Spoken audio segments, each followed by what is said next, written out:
20th century, the next generation of Rothschilds became obsessed with the idea of returning Jews to their homeland in Israel. James Rothschild's youngest son, Edmund, initiated the process by funding the building of Jewish colonies in what had become known as Palestine. In 1897, the Zionist Congress was formed with the intention of promoting the establishment of a Jewish nation. It intended to meet in Munich, Germany, but when the local Jews heard about it, they protested so much that it had to be moved to Basel in Switzerland. The reason for the protest was that the Jews were quite comfortable in their adopted countries and had no intention of moving back. This led the chairman of the meeting, Theodor Herzl, to state, "It is essential that the suffering of Jews become worse. This will assist in the realization of our plans. I have an excellent idea. I shall induce anti-Semites to liquidate Jewish wealth. The anti-Semites will assist us thereby in that they will strengthen the persecution and oppression of the Jews. The anti-Semites will be our best friends." So there was a conscious decision to have people turn on the Jews to make them uncomfortable in their adopted countries so that they would then have motivation to leave and go back to their homeland.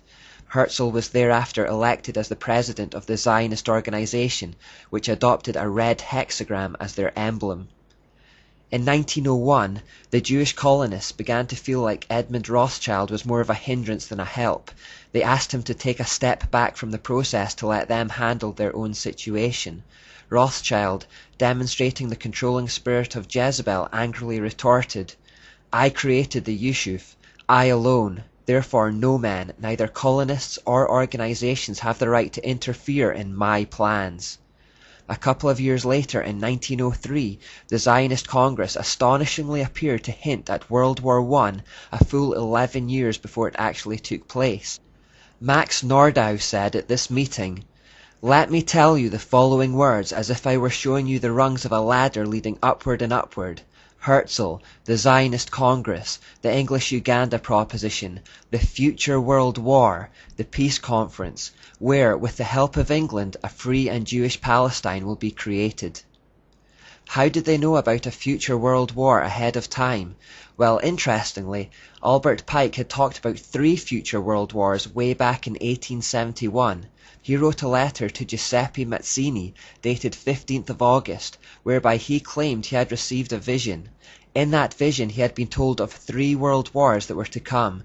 Each of them would work on the Hegelian principle, where they would clash 2 opposing ideologies together to create a specific outcome that would further the plans for a new world order.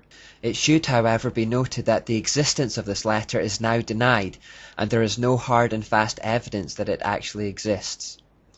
Jacob Schiff, meanwhile, was working away at regaining control of America's finances. In 1907 he made a speech to the New York Chamber of Commerce, warning those present that, "Unless we have a central bank with adequate control of credit resources, this country is going to undergo the most severe and far-reaching money panic in its history." It may have been more of a threat than a warning. In 1913, the Rothschilds finally managed to get their way and established a third central bank of America, which was called the Federal Reserve. That's the Central American Bank that still exists today. Shortly before the act was passed, Congressman Charles Lindbergh stated that, "The act establishes the most gigantic trust on earth. When the President signs this bill, the invisible government of the monetary power will be legalized. The greatest crime of the ages is perpetrated by this banking and currency bill." The President at the time, Woodrow Wilson, later acknowledged his terrible mistake, saying, "I am a most unhappy man. I have unwittingly ruined my country. A great industrial nation is controlled by its system of credit. Our system of credit is concentrated. The growth of the nation, therefore, and all our activities are in the hands of a few men. We have come to be one of the worst ruled, one of the most completely controlled and dominated governments in the civilized world. No longer a government by free opinion, no longer a government by conviction and the vote of the majority, but a government by the opinion and duress of a small group of dominant men. The Federal Reserve is today conservatively estimated to make $150 billion a year, but it has never had to publish any accounts, true to the wishes of Meyer Rothschild.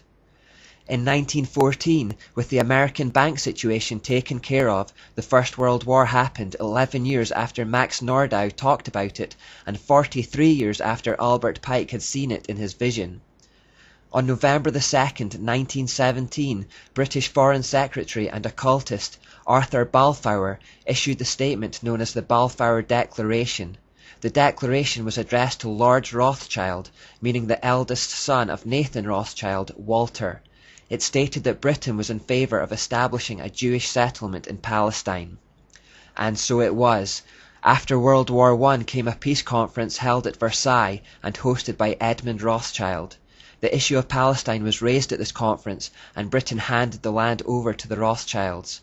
As well as gaining a Jewish state from the war, the League of Nations was an attempt to bond nations together en route to a one-world system. It was ineffective, however, as not enough countries accepted it at that time. And so on to the Second World War.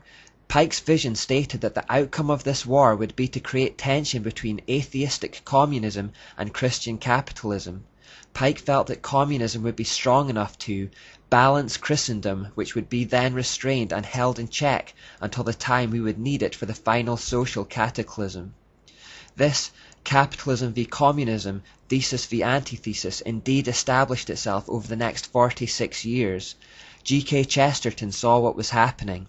At times, capitalism and communism would appear to be in conflict, but this writer is confident that their interests are in common and will eventually merge for one-world control.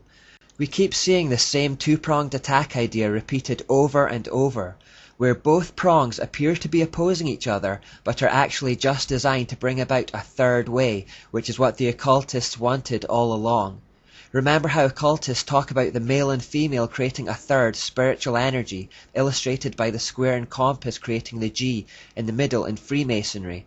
It's that same idea, two opposing things coming together to create a third way. As George Hegel put it, thesis v antithesis equals synthesis. Whether it be light v dark, or male v female, Baal v Asherah, or Masonry v Catholicism, or Republican v Democrat, or in this case capitalism v communism, it's the synthesis they really want. That's what they're really after. Google the phrase third way with regard to politics, and you'll see how many modern politicians are disciples of this way of thinking. Vladimir Lenin, the communist leader, highlighted the fact that the war between capitalism and communism was just part of something much bigger when he said, "I don't care what becomes of Russia. To hell with it.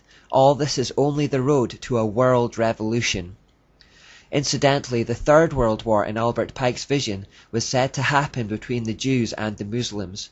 Pike believed that supporters on both sides, already tiring of war from previous conflicts, would fight themselves into a state of mental, physical, spiritual, and very importantly, economic exhaustion.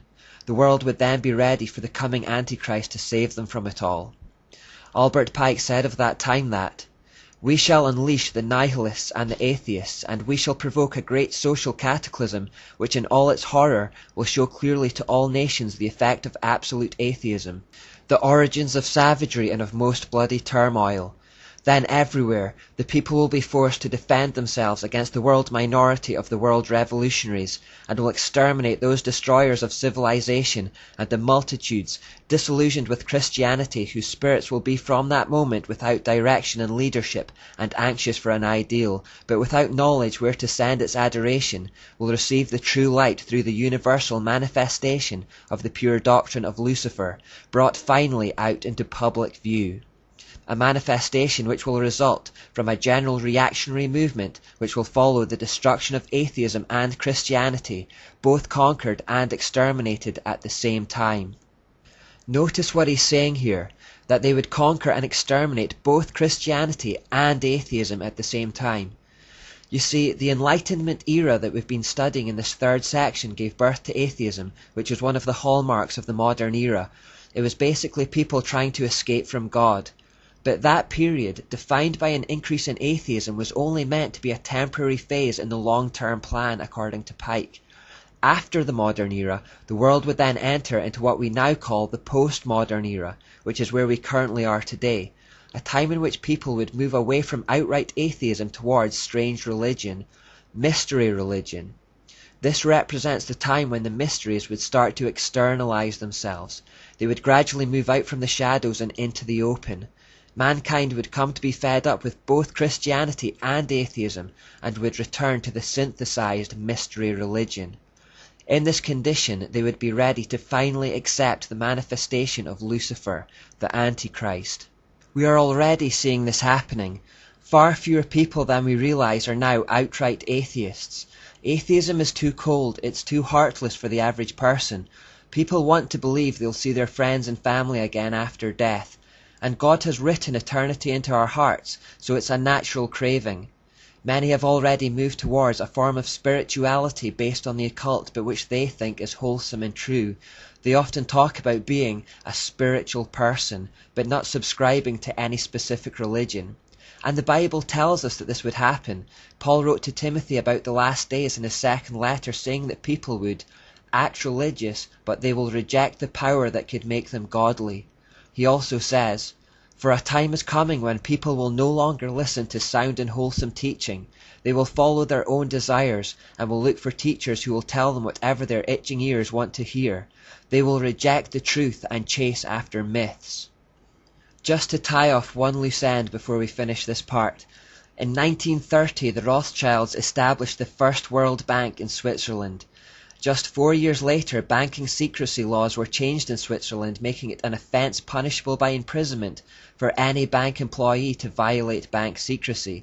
This ensured that bank secrets were kept that way, and no one really knows what goes on inside. This bank was the forerunner to the present-day IMF and the World Bank.